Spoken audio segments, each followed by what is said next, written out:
check, those ones are quite the same as at now. Which one? The scans? The normal laboratory we do at the hospital, the full blood counts and those things.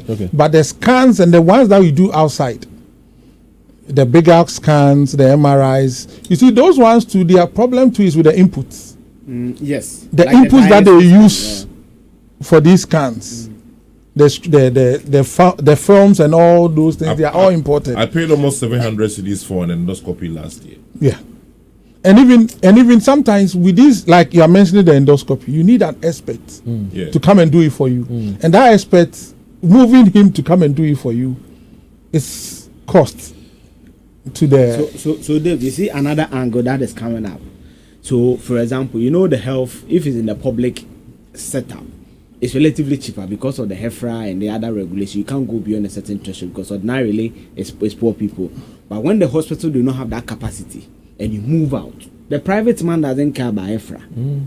He is dealing directly with... And interestingly, most of the time, when you go to the doctors, they direct you, they give you prescription and tell you, go to this pharmacy and buy from there. Go to this lab and do the test from there. Go to this place and do this from there. You know? So, and if you don't go to that same place they ask you to, when you come back, the person says go to A for the test. That's bad. And if you come back and you went to B, the person says, I asked you to go to A, you didn't go to A. On few. And so you're putting more burden and stress on the Ghanaian who is struggling. So now to the question that Eugene asked, and I said it was part of my question.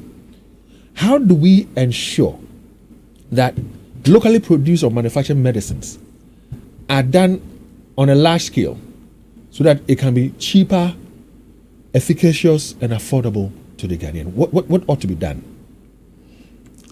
I know the government has started something with these big pharmaceutical companies, the Pharmanovas, the NS. They are assisting them with the antibiotics, the anti-malarial, which are the common ailments of common occurrence in our country. But if the duty regime, still something needs to be done. Like what? Still bring it down. Still, if we can cut, apart from the VAT, if we can do something more, especially for the raw materials, something needs to be done. And also, this ban on importation of some medications. There are some medications we can do here. Like this MMT we are talking about. We call it antacid. Yeah, antacid, yeah. Most people are doing it. Even pharmacies, we do it and we call it extempos. But still, some are important. Because one might think you are well to do and you want a foreign brand, but they will all work. Okay. So if there can be some restrictions on some of these things, I remember I was telling you about the COVID time. Yeah. We were forced to do these hand sanitizers, and it saved all of us because the imports were not coming as they used to, and everybody was doing it, even though some were not of the desired quality. We were able to survive with it. How about you coming together? I mean, you talk about the NS Chemists and the other big ones. And so when they are importing, some of the raw materials will come at a cheaper or more affordable cost. Bulk. Why don't you smaller ones also come together and have a certificate of assault and use that as your bargaining chip? So when you import some of these things, you can have them come in at a lesser cost in terms of the duties and the taxes on it, and the production would also be more, okay for us to buy. Yeah, we are working on that. I don't like the political talk. No. You see, the small scalers. Before you are even accepted as a small scaler, you need to go through a lot of regulatory regimes, especially with the FDA. Then you come into the system.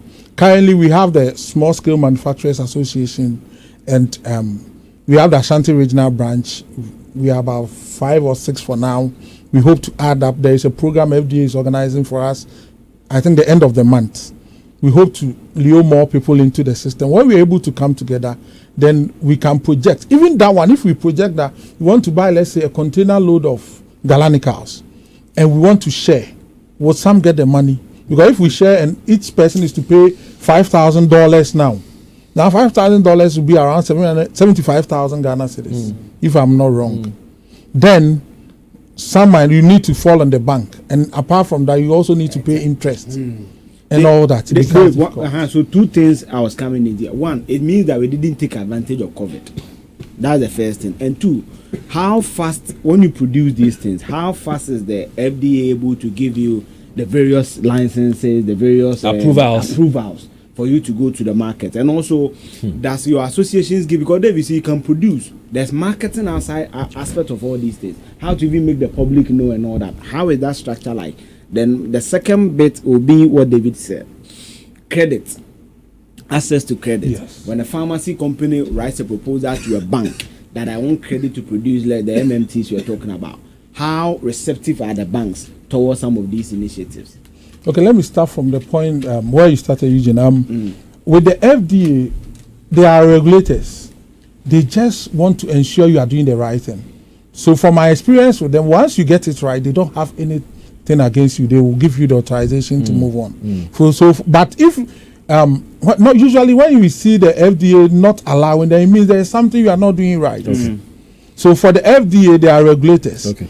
The main thing is getting credit for the pharmaceutical industry. Look, when you go to India, some of these medicines that we bring there, these Indian generics, sometimes when you go to their firms, some of them are 2 rooms, 3 rooms. So just like going to China where they have a small garage and they're producing so many products and to come and influx the Ghanaian market with it. But seriously speaking, these imported drugs are expensive. Many Ghanaians cannot afford it. How let me rephrase the question. When it comes to the Ghanaian pharmacist who's been trained, how well equipped are you, given the opportunity to say you can also produce the medicines that we're looking for, the insulins and the other ones, such as people who are on retirement, people whose income are not that high, can still be able to say, well, I'm going to the pharmacy, I can afford this medication, it can still treat my condition for me, I'll get better. It's a deliberate policy. I think recently something was launched at Dawinya, vaccine manufacturing. The vaccine. Yes, the Vaccine Institute. Yeah. They are to handle some of these things because these insulins and all that, they are highly sensitive drugs or medicines and require sophisticated equipment from the start of production till the finish. So these investments are quite huge. Sometimes government have to put a policy and deliberately come in to do it, to support. But unfortunately, we don't do some of these things. And the biggest concern I have is years ago, and I always say this, that when Professor Frimpong Boateng was doing the cardio thing for people, we could easily have used it as a medical tourism. So people could come down from Germany, the US, wherever, to come and do these things. And then we build upon it and say, once we're doing the cardiovascular surgeries here, we're going to add on to this and add on to that. And then we expand. So gradually, even on the African continent, we'd have people coming to do the cardio things and come do other treatments. But Dave, now, isn't it sad that a continent of over 54 countries, 54, we cannot have, say, 3 or 4 countries put their resources together and build some of these facilities to produce the vaccines? The synergies, it's not there. And you see, when you listen to him, you can't blame. You see, my problem, Dave, that's why everything comes to leadership. And Dave, the outstanding question is even credit. Yeah. Because as a city, if you want to produce MMT, the monetary policy is over 30. How do you expect him to break even? How do you expect him to sell at a certain price? And also, like we all know, the city is not stable. So he produced a certain amount. By the time you say Jack, I believe it's going to him. You ordered something at a certain rate. It's happening. I was telling you now the light markup is 1,900. Yesterday, I quoted 2,001. Which means it's getting to that side now. So by the time if you don't buy fast and you go back, 2,002. Do people come to the pharmacy and want to buy on credit? Yeah, it happens. Do you give it out? Most of the time, we give it on compassionate grounds. Because, you see, probably a child will walk in, my mom is not feeling well, we don't have money and all that. Somebody too might come. Sometimes you feel inward that it's genuine. Most of the time, we do it on compassionate grounds. Listen, please call us. Let's hear your thoughts on this matter. So you want to eat, it's expensive. You want to build, it's expensive. You are sick, you want to get well, it's expensive. What's your story? And unfortunately, even now, what we are eating is poisonous. It's toxic to our body. 03220 83596, 03220 83597, 03220 83598. One thing that you have spoken about that hits me most It's about the policy. That we need A, B, and C policies, if put out and adhered to, will help us.